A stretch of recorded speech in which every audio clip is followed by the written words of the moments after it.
അടുത്തതായി ഈ ധർണാ സമരത്തെ അഭിസംബോധന സംസാരിക്കുന്നതായി ശ്രീമതി ആത്തുമ്മ അവരെ ക്ഷണിച്ചോളൂ.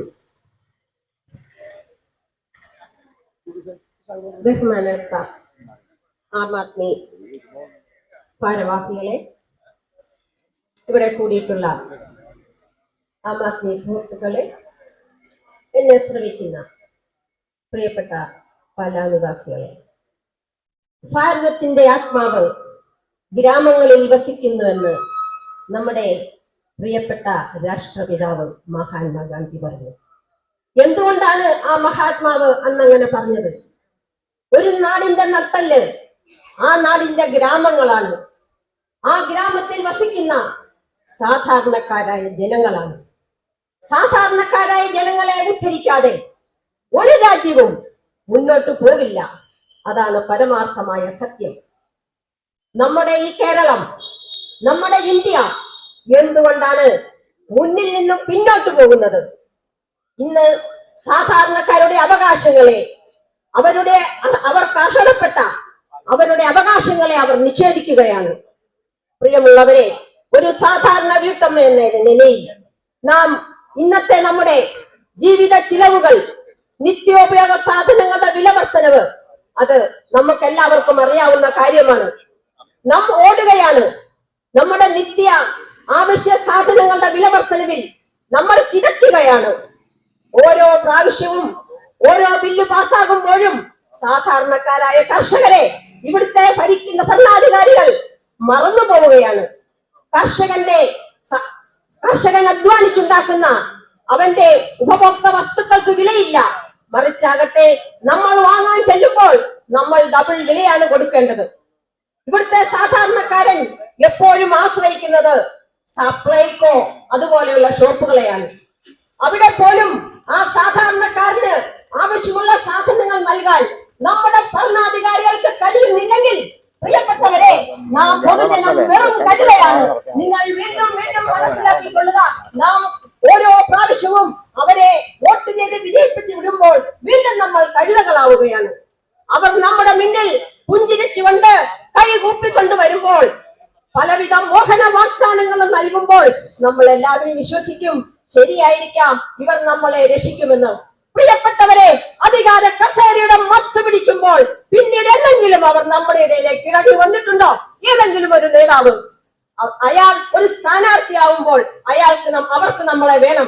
പക്ഷേ അവർ നേതാവായി കഴിയുമ്പോൾ നമ്മളെ മറന്നു പോവുകയാണ്. ഈ പാവപ്പെട്ട കർഷകരെ, ഇവിടുത്തെ സാധാരണക്കാരെ അവർ മറന്നു പോവുകയാണ്. അതുകൊണ്ടല്ലേ സപ്ലൈകോ പോലെയുള്ള സാധാരണക്കാരുടെ ആവശ്യങ്ങളെ, നിത്യോപയോഗ സാധനങ്ങൾ നൽകുന്ന ഇങ്ങനെയുള്ള പ്രസ്ഥാനങ്ങളെ അവർ മറന്നു പോകുന്നത്? ഇത് നമ്മുടെ ഭരണത്തിന്റെ കെടു കാര്യസ്ഥതയല്ലേ?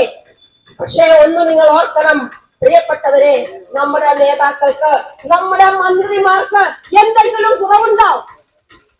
അവരുടെ ആഡംബര ജീവിതത്തിന് എന്തെങ്കിലും കുറവ് വരുത്തുന്നുണ്ടോ? ഇല്ലല്ലോ. അപ്പോൾ സഹിക്കുന്നത് നമ്മളാണ്. അവർക്ക് ഈ ആഡംബര ജീവിതം നേടിക്കൊടുക്കുന്നതും നമ്മളാണ്. അതുകൊണ്ട് പ്രിയപ്പെട്ടവരെ, നമ്മൾ ഉണർന്ന് ചിന്തിക്കേണ്ട സമയം വളരെയധികം അതിക്രമിച്ചിരിക്കുകയാണ്. ഏതെങ്കിലും ഒരു പ്രസ്ഥാനത്തിന്റെ അടിമകളാകാതെ നമ്മൾ ചിന്തിക്കണം. ഈ രാജ്യത്ത് അന്തസ്സോടെ നമ്മുടെ അവകാശങ്ങൾ, നമ്മുടെ ഭരണഘടന നമുക്ക് വാഗ്ദാനം ചെയ്യുന്ന നമ്മുടെ അവകാശങ്ങൾക്ക് നമുക്ക് അർഹതയില്ലേ? നമ്മൾ വെറും അടിമകളാണോ? അല്ല. അപ്പോൾ ഭരണകർത്താക്കൾ അവർ വാഗ്ദാനം ചെയ്യുന്ന അവരുടെ വാഗ്ദാനങ്ങൾ പാലിക്കുവാൻ അവർക്ക് കടമയുണ്ട്. അതുകൊണ്ട് പ്രിയമുള്ളവരെ, ഒരു സാധാരണ വീട്ടമ്മ എന്ന നിലയിൽ ഒരു സാധാരണക്കാരനെ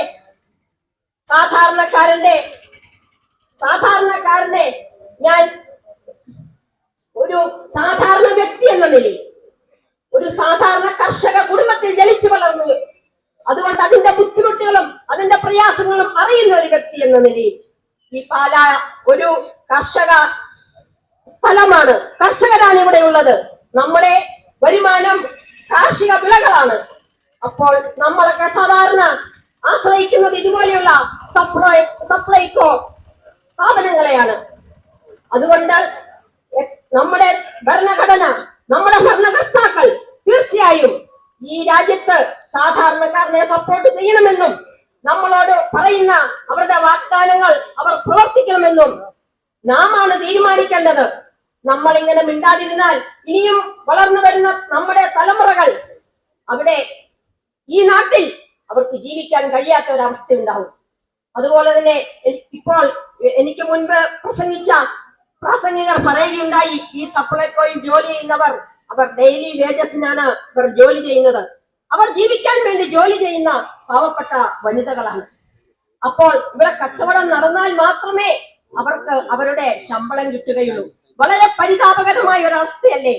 അതുകൊണ്ട് ഒരു സ്ത്രീ എന്ന നിലയിൽ, ഈ രാജ്യത്തെ ഒരു പൗര എന്ന നിലയിൽ ഞാൻ നിങ്ങളോട് അഭ്യർത്ഥിക്കുകയാണ്, ആ പാവങ്ങളുടെ ജീവിതത്തിന് ഒരു താങ്ങാവാൻ വേണ്ടി എന്നെ ശ്രമിക്കുന്നവർ ഈ സപ്ലൈകോയിൽ നിന്നും സാധനം വാങ്ങണമെന്നും അവരുടെ ജീവിതത്തിന് എന്തെങ്കിലും സഹായം നമ്മളാൽ കഴിയുമെന്നും ചെയ്യാൻ നമുക്ക് കഴിയുമെങ്കിൽ അത് നിങ്ങൾ ചെയ്യണമെന്നും അഭ്യർത്ഥിച്ചുകൊണ്ട്, ആം ആദ്മി പാർട്ടി സത്യസന്ധതയുടെ പാർട്ടിയാണ്, പാവങ്ങളുടെ പാർട്ടിയാണ്. ആം ആദ്മി എന്ന് പറഞ്ഞാൽ തന്നെ സാധാരണ ജനങ്ങൾ എന്നാണ്. നമ്മൾ ഈ രാജ്യത്ത് സാധാരണ ജനങ്ങളാണ് അധികവും ഉള്ളത്. അപ്പൊ സാധാരണക്കാരന് വേണ്ടി, അവരെ രക്ഷിക്കാൻ വേണ്ടി, അവരുടെ സംരക്ഷണത്തിന് വേണ്ടിയുള്ള ഒരു ഭരണഘടനയുടെ വരണം. അത് നിങ്ങൾ എല്ലാവരും ചിന്തിക്കണം. അടുത്ത ഇലക്ഷനിൽ അത് ചിന്തിച്ചുകൊണ്ട് നിങ്ങൾ പ്രവർത്തിക്കണം എന്ന് മാത്രം ആഹ്വാനം ചെയ്തുകൊണ്ട് ഞാൻ എന്റെ വാക്കുകളെ സംസാരിക്കുന്നു. നന്ദി, നമസ്കാരം.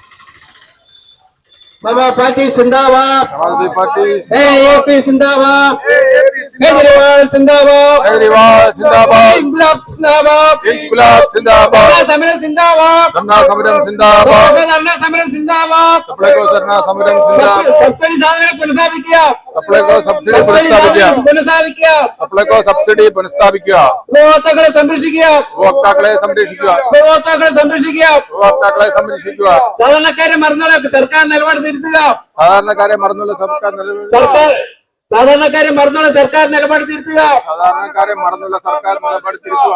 ആം ആദ്മി പാർട്ടി സിന്ദാബാദ്, ആം ആദ്മി പാർട്ടി സിന്ദാബാദ്, അരവിന്ദ് കെജ്രിവാൾ സിന്ദാബാദ്, അരവിന്ദ് കെജ്രിവാൾ സിന്ദാബാദ്, ഇൻക്ലാബ് സിന്ദാബാദ്, ഇൻകുലാബ് സിന്ദാബാദ്, സിന്ദാബാദ് സിന്ദാബാദ്, സിന്ദാബാദ് സിന്ദാബാദ്, ആം ആദ്മി പാർട്ടി സിന്ദാബാദ്, ആം ആദ്മി പാർട്ടി സിന്ദാബാദ്, കേജ്രിവാൾ സിന്ദാബാദ്, കേജ്രിവാൾ സിന്ദാബാദ്, ധർണ സമരം സിന്ദാബാദ്, ധർണ സമരം സിന്ദാബാദ്, ധർണ സമരം സിന്ദാബാദ്, ധർണ സമരം സിന്ദാബാദ്, ധർണ സമരം സിന്ദാബാദ്, സപ്ലൈകോ ധർണ സമരം സിന്ദാബാദ്,